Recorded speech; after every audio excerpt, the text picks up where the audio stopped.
Yep. We are starting in dragonfly. Because if a dragon can't fly, that'd be so sad. All right. Take your legs wide. And let your left arm reach down your left leg. And we're going to drape our right arm over our head.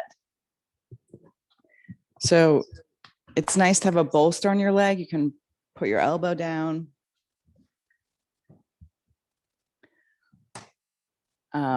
If your forearm is long enough, or if your head's close enough, you can bend your elbow so you can actually like kind of have a little pillow in your hand. And if this arm, the right arm, gets too fatigued, you can, of course, drape your arm over your head, or at a pinch or no pinching, you can even wrap it behind you. But what you want is to feel the stretch all along the right side of your body. So in your right leg, all along your rib cage. And then the important thing is to keep your chest open. So let your heart be open here. It takes work. It takes participation.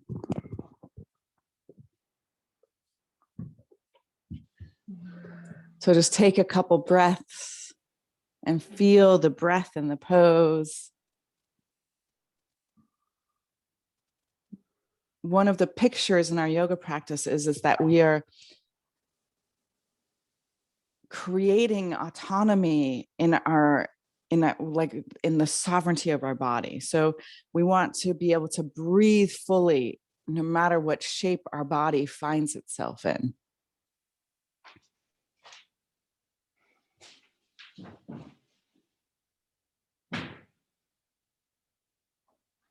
So take some time and notice maybe what your dreams were,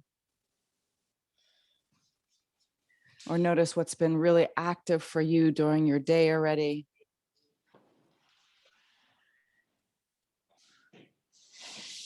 Or what was active in your dreams. Yep, I already said that. Guess it's important.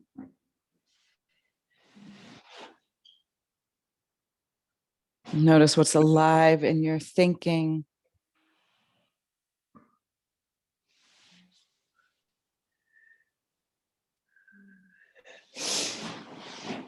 Notice what's alive in your feeling.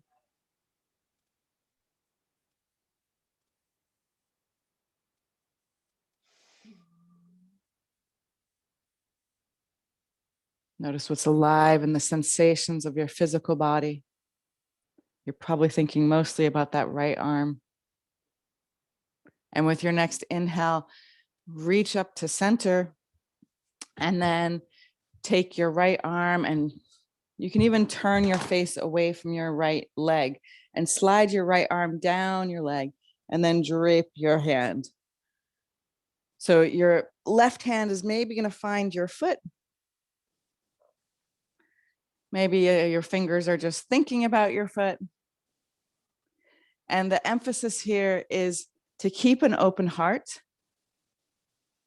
It's kind of like no matter what, that's part of our practice. And then to let the stretch really feel into your side body.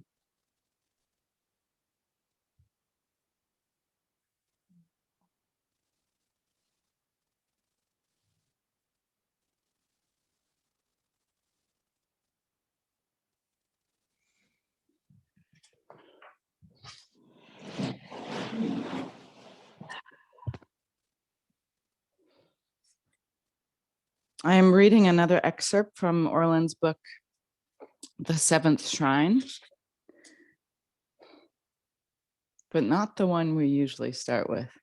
But in the back of your mind, you can have the starry heights and our creative path.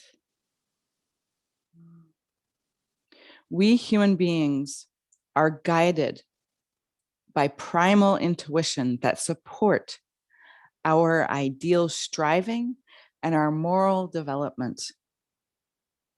Morality is a memory that flows through us from the highest potential in our soul.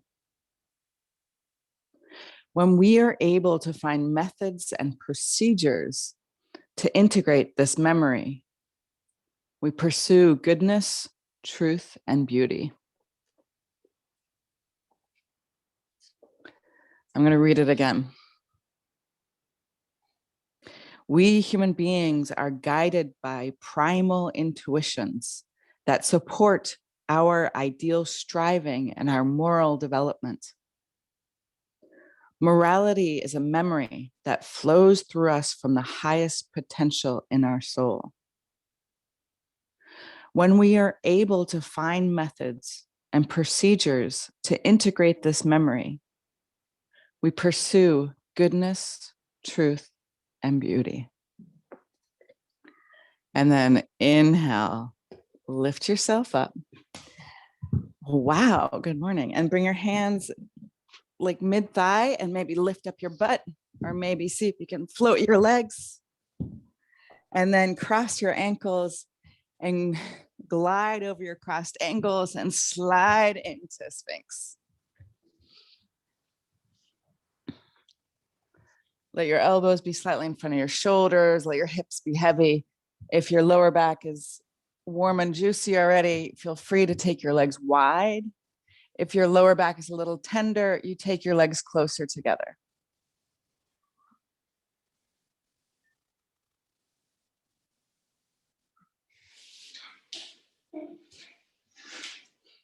So this day and age, this time that we're living in anthroposophical circles, they talk about how this is the time of the consciousness soul. And what it's pointing towards is that we're moving from this time where we learn everything intellectually and learn everything through our kind of our education system, or that our education system is directed at our mind, at just our thinking, really.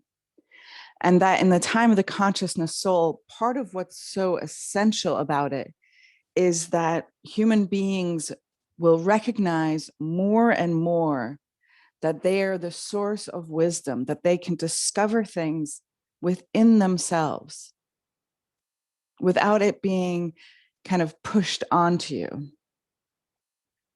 There's a really interesting element about morality that if you go and just try to teach children to be moral, like what the right things to do are, more often than not, it doesn't land in their being. It doesn't work. They rebel against it. And one of the things that is so fascinating about Waldorf education, for instance, but also different holistic alternative educations, is that by getting to know the earth and all the different textures and elements and substances, by doing things like taking wool that's come right from the sheep and it still smells all sheepy, and washing it and carding it and spinning it and knitting it to make whatever, but knit something. That experience of taking that material and working with it through to where we have a recognizable product, these kind of emphasis and learning history that goes together with the art and together with the scientific developments and together with the kind of modern thought of the time. This kind of holistic and more nearly circumspect education actually is what inspires the morality in the students to come awake. So Michaela Glockler, who is this amazing intellectual, she like Deepak Chopra, I'm saying the right person, yeah, have spent their lives not studying sick people, but actually studying healthy people. And there's a name for this. It's called salugenics, the study of health. And Michaela Glockler's work focuses a lot on how Waldorf students aren't equally susceptible to the same diseases and chronic diseases that other educated kids were, who have the same kind of disposition. So, for instance, like obese kids who have had a Waldorf education apparently are less likely to develop diabetes than an obese kid who's had a mainstream education. And part of this idea is really that what's being trained or invited into the holism of the humanity is this morality, this inner chord of being able to understand what is right and wrong, what justice is, and then therefore leading to this work that supports goodness, truth, and beauty. If you want, you can extend your legs. Just kidding. It was the legs and the cat distracted me. You can extend your arms to come into seal for the last minute of this pose. Now, I use these examples because I'm familiar with them. Deepak Chopra, he's studied a lot of miracle recoveries. And he has a beautiful lecture actually on his studies and how he took these very kind of pragmatic steps of moving from studying like physics, biology, like all these different kind of disciplines as he progressed through his medical, he's got an MD, a medical education. And his study of these miracle recoveries points to that the recovery, the source of the recovery is of the soul nature. So something unique and personal in this subtle part of our being. That how I live in my body, not just the choices I make physically, but how I inhabit this vehicle actually determines and subscribes a certain amount of vitality and health to this body. Start to lower yourself down to the ground, wiggle your hips side to side.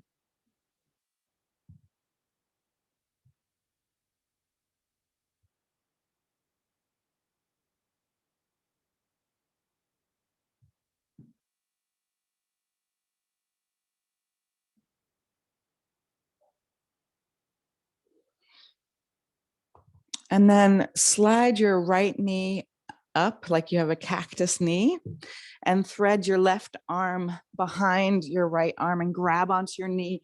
And we're going to open up into a twist. We're going to do just a little yin twist before we get our fire going. Beautiful.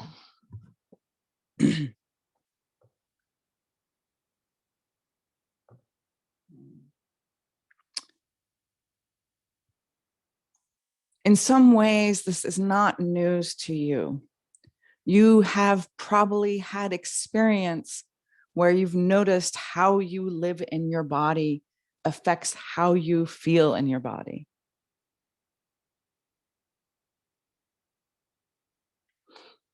You may even notice the difference sometimes when you feel like your body is getting sick. You can kind of give in to this, like, it's done. And it's nearly as if, like, together, the invisible part of you and your physical self kind of slide down a slide and you become sick. Now, don't misunderstand me. There are very important things that need to happen through sickness for our bodies. So it is not bad to get sick. But you may have experienced the other side of that, where you had like a little tickle in your throat and you felt like a little sluggish or something. And instead of becoming depressed that you were getting sick, you actually did a couple active things, whether it's like, the right tea or doing neti pot. But one of the key elements in that difference is the way you carry yourself in your body.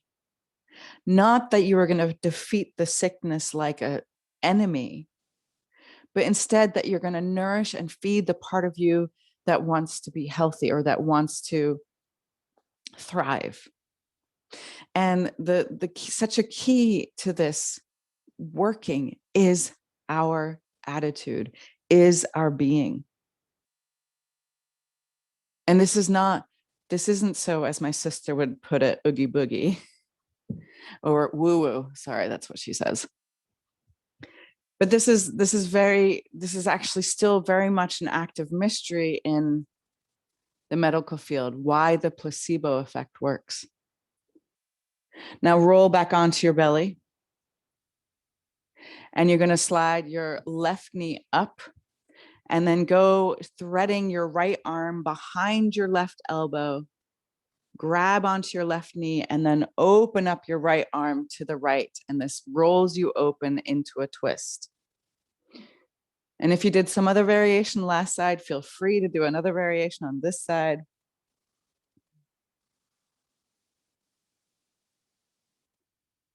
Take a full breath in, and with your exhale, just sigh out.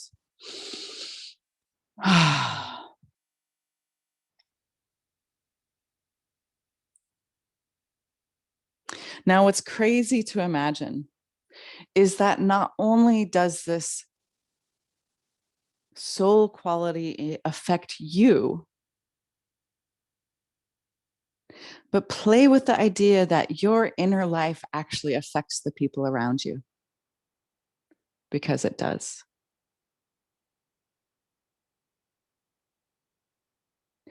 So part of our practice,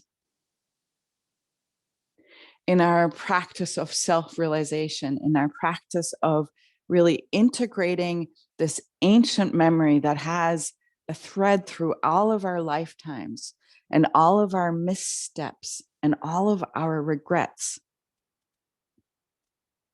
that we actually have a moral memory and that we actually know that our kind of repeated inner kind of mantras can have a negative or positive effect on the people around us.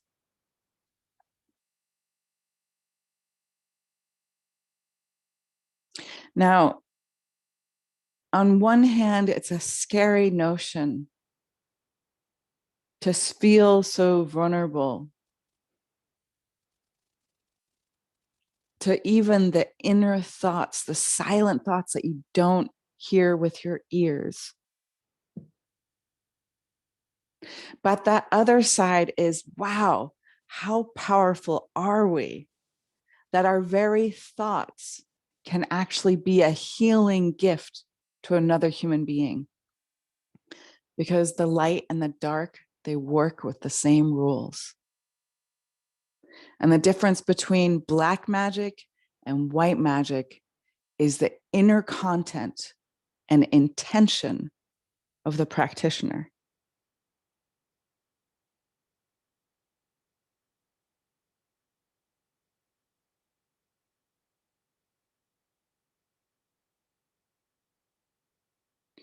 And then roll back to center and push yourself back into a child's pose.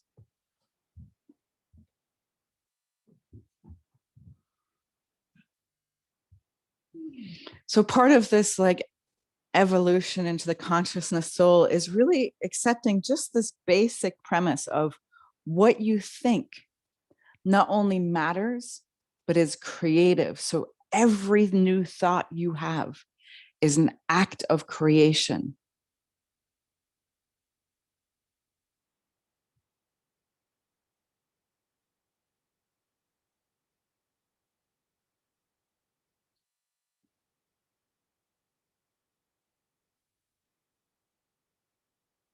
So part of why we invite the fire of our vinyasa is to actually strengthen our capacity to stay in goodness, truth, and beauty, even when we're hot and frustrated or having a hard time catching our breath. So with your inhale, roll up. Bring your hands to heart center. If you're ready for a little fire starter, it's like the kindling. You can tuck your toes underneath. And then bringing your hands into prayer, close your eyes. And I want you to dedicate your practice to someone. They can be dead or alive. But this idea of allowing even our work and our sweat to be a gift for someone else doesn't deplete you at all. So give it away. With your eyes closed, we're going to sound 3 ohms. Empty your breath first. And together, let's take a deep inhale.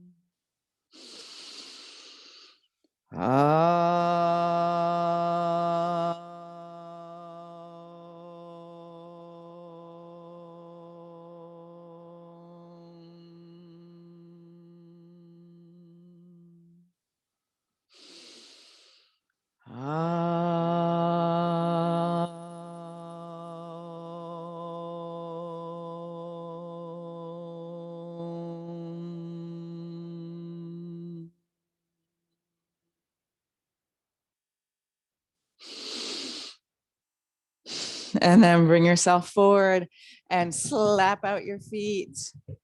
Rock back, stretch the fronts of your feet.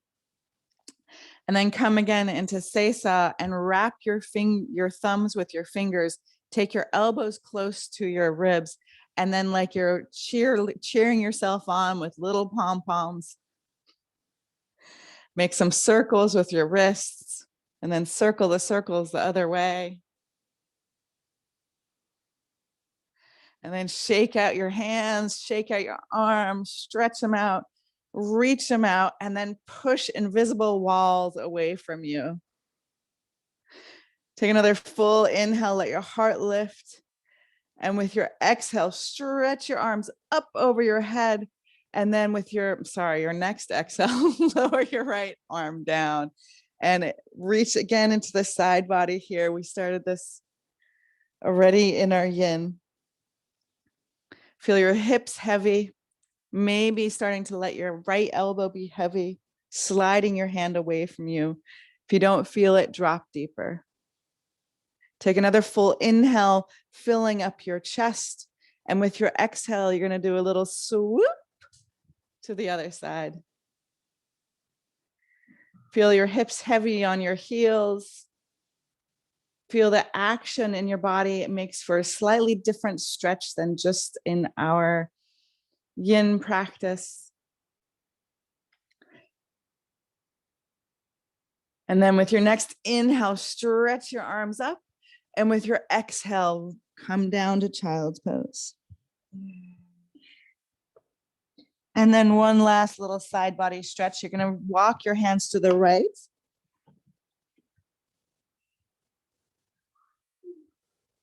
In your child's pose. Take a nice, full, deep breath here, getting to know the shape. And then you're going to walk your arms to the left.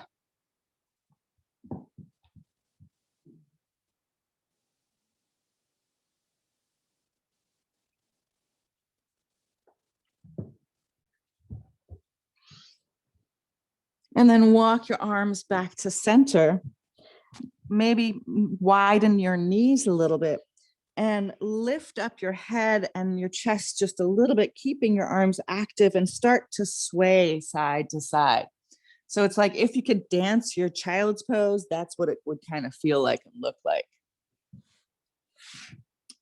And then reach your arms back behind you, maybe lifting your chest a little bit more.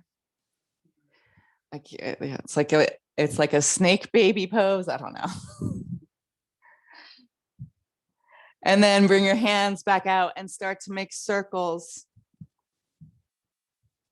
You can start to tuck your toes under, take your circles in the other direction.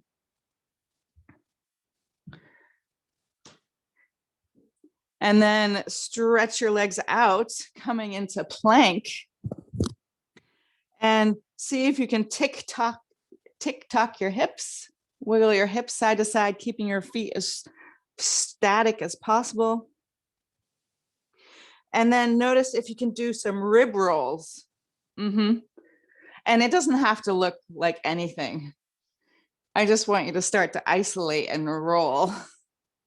And then take your rolls the other direction. Yeah, it's starting to get a little fiery, huh? Bless you. Then with your inhale, inch forward and then slowly lower all the way down to the ground. Flip your toes over. Inhale, lift up, low cobra. Exhale, release your head down to the mat. Take your hands wide and then inhale, diva cobra. And with your exhale, drop your right shoulder down. Inhale, lift up. Exhale, drop your left shoulder down. Inhale, lift up. And then exhale, lay down on the mat and bring your hands underneath your shoulders. Tuck your toes under. And for a little bit more fire, lift up into plank. And then exhale, downward facing dog. Beautiful. So you decide, maybe you need a little shake in your downward facing dog, bouncing your heels up and down, or maybe you need a little stillness. You want to employ your breath to assist you and help you here. So you're practicing with an Ujjayi breath. This is a victorious breath. Breathing through your nose, your root lock lightly engaged, you Uddiyana Bandha lightly engaged. Take a full breath in, empty your breath all the way, keeping your bandhas engaged. Look forward and quietly hop your feet in between your hands. Inhale, fly your arms up for a nice full halfway lift. And then exhale, hug the back of your knees, let your head drop.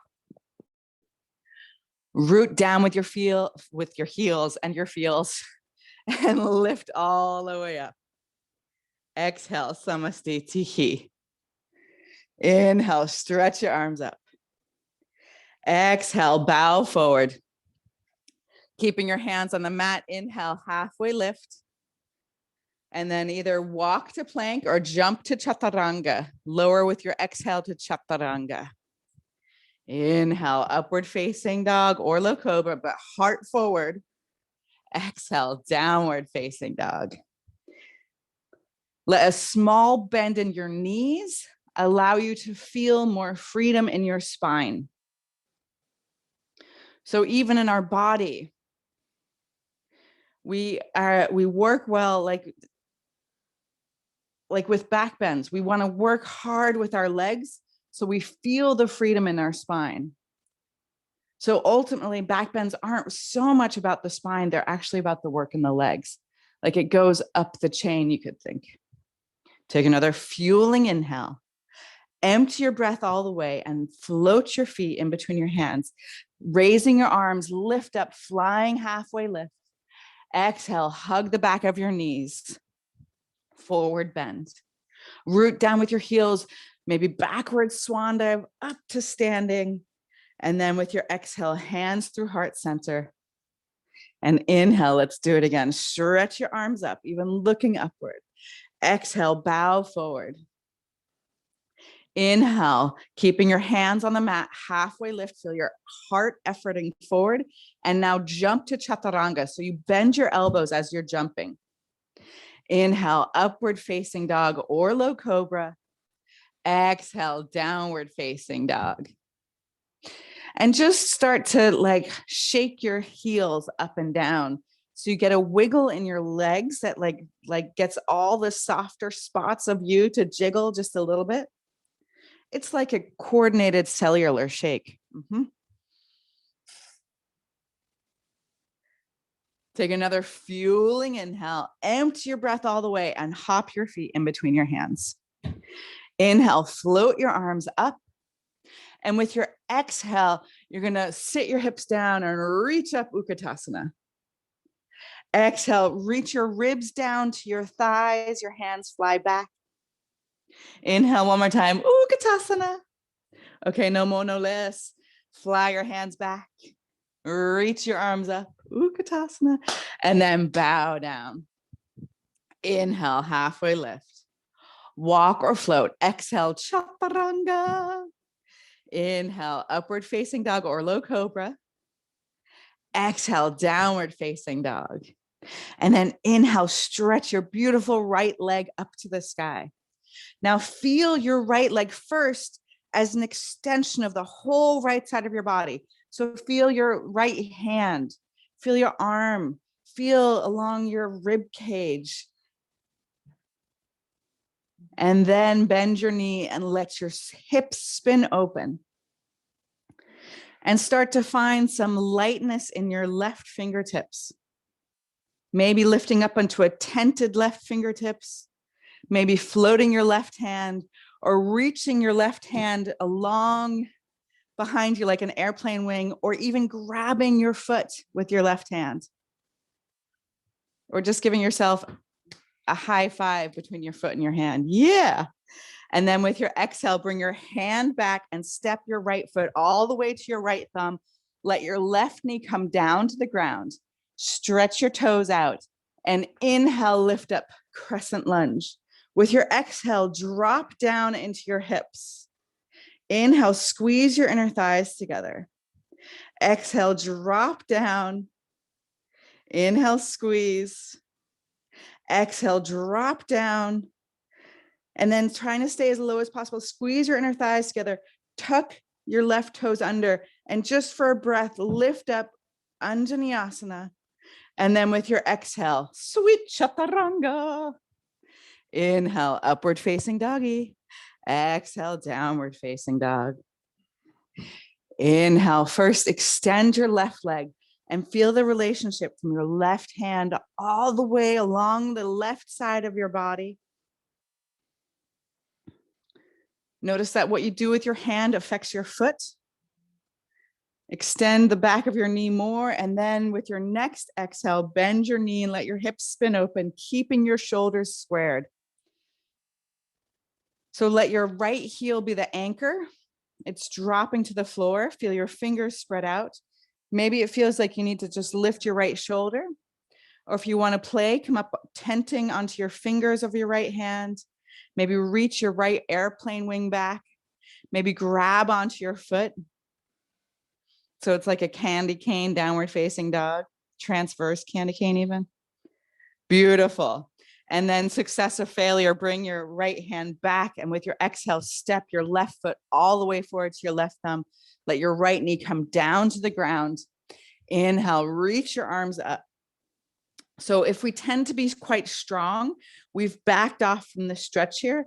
If we tend to be quite flexible, we've jumped into the stretch. So we want to touch both sides of it. So with your inhale, really squeeze your inner thighs towards one another, like closing an accordion. And with your exhale, let your hips drop. Feel the stretch in the front of your right hip, your groins. Inhale, squeeze. Feel it, how it supports your spine, maybe taking a little bit more of a back bend. Exhale, drop down. Inhale one more time, squeeze and feel the power of your thighs squeezing and lifting up your upper body. And then tuck your back toes under and staying as low as you can. Reach with your right heel back, squeezing your inner thighs together. And with your exhale, I love Chaturanga.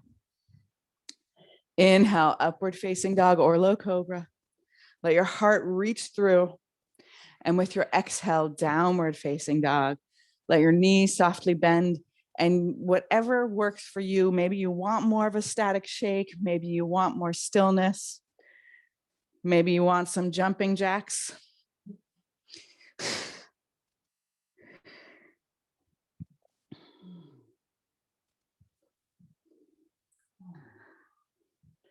Allow your breath to help you get to know yourself. Take another full inhale. Empty your breath all the way and lightly hop your feet in between your hands. Inhale, glide your chest forward, flying your arms, halfway lift. And exhale, swing your arms up for Ukitasana. Let's take a couple breaths here. So find the weight in your heels. And notice if you're shy about the fire in your thighs. Sit down into it. Maybe lift up your toes and you can peek and see if you can see your toes. If you can't see your toes, then move your knees back more. Now pull your belly button towards your spine. Feel like your core is hugging you, and then lift your arms up higher. Maybe take your gaze back, and with your exhale, bow forward. Inhale, halfway lift, full open hearts here. And then walk or float. Exhale, Chaturanga, keeping your elbows and shoulders the same height. Squeeze your elbows to your ribs. Squeeze your elbows in, Astrid. And then inhale, upward facing dog or low cobra. And then exhale, downward facing dog. Inhale, stretch your right leg up to the sky. With your exhale, bring your knee to your nose and step your right foot next to your right thumb. Rise up, crescent lunge. With your exhale, tap your left knee down to the ground. Inhale, lift up. Straighten both of your legs. Exhale, tap. Inhale, straighten both of your legs. Exhale, tap. Inhale, straighten both of your legs. And then with your exhale, just bend your front knee. Stay nice and low in this pose. Take a full inhale, maybe more of the back bend. And with your exhale, open arm twist to your right. And then inhale, lift your left arm up and reach your right arm down your left thigh. And then with your exhale, sweet Chaturanga. Inhale, upward facing dog or low cobra. Yes, exactly, Esther. That's exactly the motion you want. Exhale, downward facing dog. It will be good for your shoulders. Inhale, stretch your left leg long. Exhale, step your foot all the way forward. Rise up, crescent lunge. And then with your exhale, tap your right knee down to the ground. Inhale, straighten both of your legs. Exhale, tap back knee down to the ground. Inhale, straighten both. Exhale, tap down. Inhale, straighten both. And then exhale, go deep, bend in your left leg, but your right leg is still fully extended. Inhale, maybe take a little bit more of a back bend here, daring your gaze to lift. And then with your next exhale, open arm twist to your left. Inhale, reach up with your right arm, further back with your left hand. And exhale, sweet Chaturanga. Inhale, upward facing dog or low cobra. And make it dancey, make it fun, make it up. That's totally great. That will serve you way more. Take a big full inhale and just sigh out whatever it is that you want to sigh out. Wow, all the feelings. And so some days, like you're beat, you're like done, or you've been sick, like you can make your vinyasa just going to downward facing dog. And notice the opportunity that is for how you treat yourself. Now, step both of your feet about 1/3 of the way closer to your hands. Step your feet together and then bend your right knee and bring your right heel to your buttocks. And then stretch your right leg up to the sky. Finding the weight moving towards your hands. See how much you can extend your right leg and see if you can lift up onto the big toenail of your left foot. So you're just trying. One of the things is like, we got to be like comfortable with like not quite doing it yet, screwing it up yet. But work your abdominals. And then if you want, flip your legs. You can kick up into the air and switch your legs, or just switch your legs. And of course, we're going to do it with the other side. So you bend your left knee, bringing your heel to your buttocks, and then extend your left leg up to the ceiling.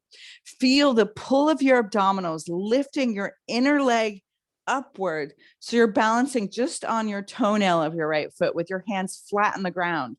So eventually you don't need your foot there. And then walk your feet or jump your feet to the top of your mat. Inhale, fly up your halfway lift. And then step your feet as wide as the yoga mat. And then just start to shake. So you're pulsing from one side to the other. You're trying not to bend your knee. One description was like a penguin trying to walk really fast or trying to fly, whatever analogy you need. And then squat down, garland pose, yogi squat. Oh yeah. Guys doing all right? Woohoo. Getting a little warm? Oh yeah. All right, interlace your fingers and reach up for a baby back bend. And with your exhale, squat down again. Yeah. And then let's see, take your right arm out, stretch your left arm up, like you're like, hey, hello. Twisting while you're in the squat. And then come back through center and switch your sides. So like, ta-da, I'm here. How big's your love? It's this big and growing. And then come back to center. Interlace your fingers, reach up, do a little baby back bend. And this time you're going to turn your feet out, maybe step your feet a little wider. Oh, sorry, Izzy. I think I was inspired by you. And then squat down. So yeah. Now this might be easy peasy for you. You want to have an upright chest. And then just start to get a little dancey. You want to stay nice and low here. Maybe do a little twisting to your dance. How low can you go? Where's your inner yoga freak? Yeah, that's right. Lift up onto your toes for another level. And then come and bring your hands back behind your head. You're going to stay this low. With your inhale, let your heart be open. With your exhale, just tap your left knee with your right elbow. Come back to center. Exhale, do the other side. Come back to center. Exhale, tap your right elbow to your right knee and your left elbow to your left knee. Now do one more full cycle. Make it up if you're not sure. Allow yourself to burn and breathe. 5, 4, 3, 2, 1. And then jump your feet to center. Inhale, stretch up high. And with your exhale, bow down. Inhale, halfway lift. Walk or float. Exhale, Chaturanga or the ground. Inhale, upward facing dog or low cobra. Exhale, downward facing dog. Inhale, stretch your right leg up to the sky. With your exhale, step your right foot all the way forward to your right thumb. Rise up, crescent lunge. And with your exhale, fly forward, airplane. So you're trying to drop your left hip. Breathe into it. Now with your exhale, bring your hands to heart center. And then you're going to make fists with your hands. And you're going to just reach your arms out as you open up into half moon here, floating your right hand. Now let your right hand come down to the ground. Maybe grab onto your left foot, maybe not.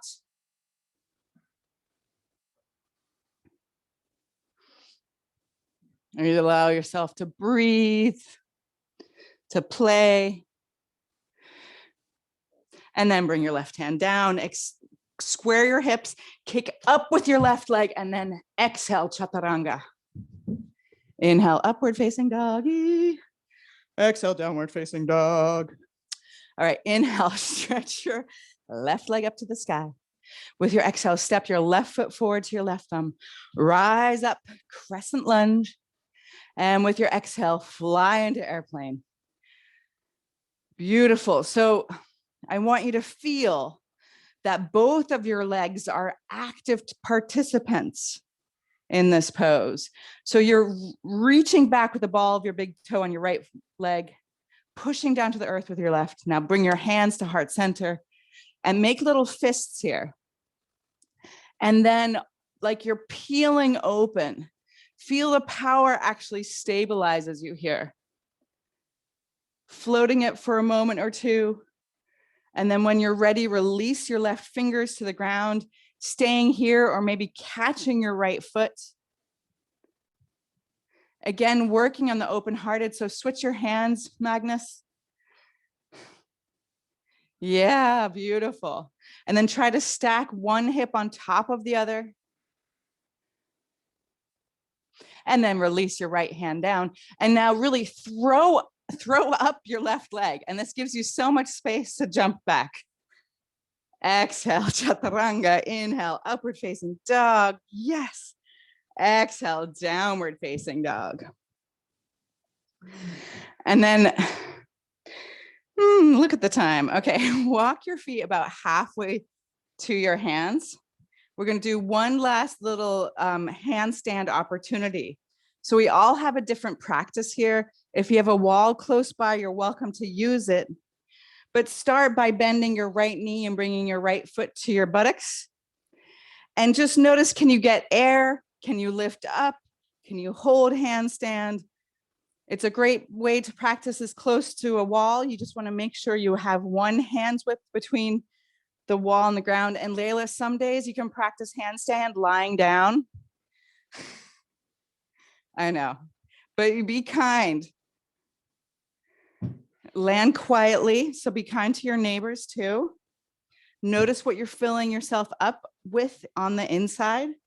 Now switch your legs, push off with the other one. Now just take a little mantra like, yes, I can, or I love this, or how fun this is to experience. Notice how your insides make a difference. Land quieter. Quieter. Beautiful. And then we're going to come into a forward bend. So you can choose really whatever forward bend you want. You can do a very classic standing forward bend. You might be very sneaky and do the exact same pose, but on the ground. And then everybody bend your knees and bring your butt down. And even though we've been working with this already with handstands, actually, I'm just going to skip that one. Just kidding. You've done a great job with handstand. Handstands is really like nice abdominal work. So do a little robot dance. Whatever you got. Dance yourself down to the mat. And we're going to do a nice fat back bend before we close our class with a twist. So bring your heels closer to your buttocks. A nice measure is that you can just touch the back of your heels with your middle finger. And then feel where that your feet are pointing straight forward and just turn your heels a little out. So a little wider than your toes. Other way around. So your toes stay pointing in and your heels reach out. Beautiful. Now feel that when you root down with your feet, you can start to lift up your hips. Roll your hips up. Find the inner rotation of your inner thighs, rolling down towards the yoga mat. Take either a grip with your hands for classic bridge pose here, or if you're ready to go deeper, line your hands up next to your ears, fingers pointing down towards your feet. Now, nearly everybody squeeze your thighs in so that you are imagining squeezing a block, a yoga block. I mean, it could just be a big fat Dostoevsky book, but whatever you need, like find that tension between your thighs again, just like we did in our standing practice. Spin your toes back in, Astrid Love. You too, my dear Hedwig. Squeeze your inner thighs together. A little bit more. Yeah. That's the power you need to be able to stand up from this pose eventually. Now really go one breath at least beyond what you thought you were capable of. And then lower down to the yoga mat. Let your knees drop together as your feet slide out. Take one hand to your heart and one hand to your belly. Maybe you can feel your heart racing, your feet on the ground. Your feet are wide, your knees are falling towards each other. Or you could maybe be more positive, they're catching each other.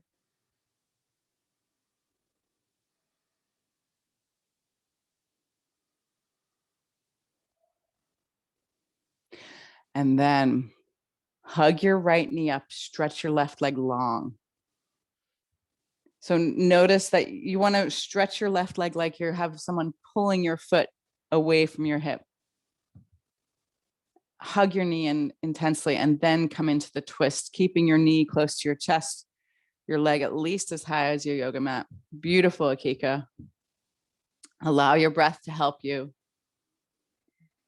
Still here, working with your inner thighs, squeezing your thighs a little bit together. Yeah, there you go. Beautiful.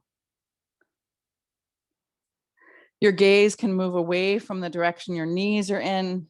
Notice as you actually, instead of like just being passive and trying to check out, instead go a little deeper. Pull your abdominals to your spine. Feel how that supports the twist. Just like your thighs squeezing allowed freedom in your spine for the back bend, your abdominals engaging allows a little bit more freedom in the twist here, supported freedom. And then roll back to center, hugging your left knee in as you stretch your right leg out. Really effort into both the pull of your knee towards your chest and the effort of your right heel away from you. We are complex being. We can do complex things. And then roll your left knee to your right, your gaze returning to your left. So part of our integrity really is this capacity that we have to listen to ourselves. So take a full breath in and with your exhale, just sigh it out. And feel your body actually relax from that. We are way more powerful than we've been given credit for in our paid for education. Okay, paid for by the state, perhaps.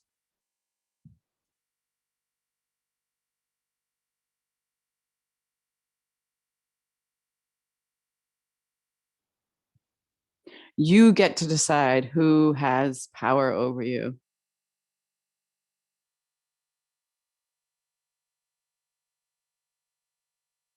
And part of it is like how much you inhabit yourself.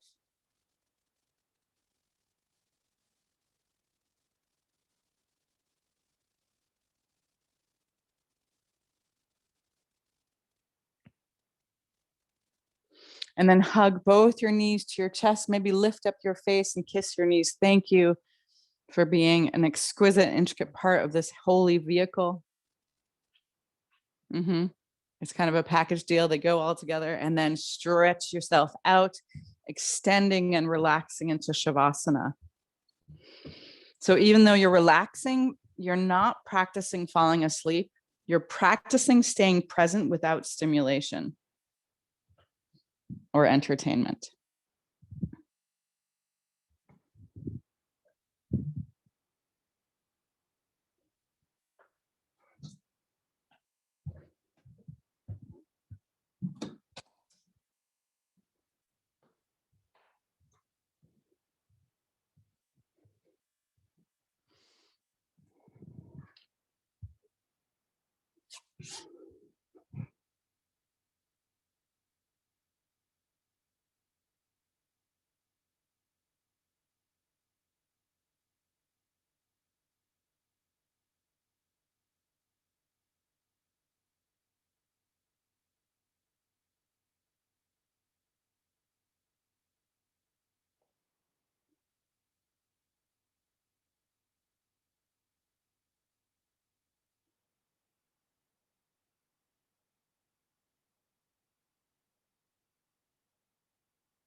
With your next inhale, invite your breath to the edges of your beautiful body. Wiggle your fingers and your toes, and maybe smile. Smile because it happened, not sad because it's over. And then roll into a ball, coming onto your side. And just feeling this vitality, this exquisite life force in your body. It connects you to all living things. And then help yourself up into a comfortable seated position. Allow your hands to meet at heart center. Lift your heart up and close your eyes and imagine the person who you dedicated your class to, smiling and bright. And let's close with one final Om. So empty your breath first. Let's take an inhale together.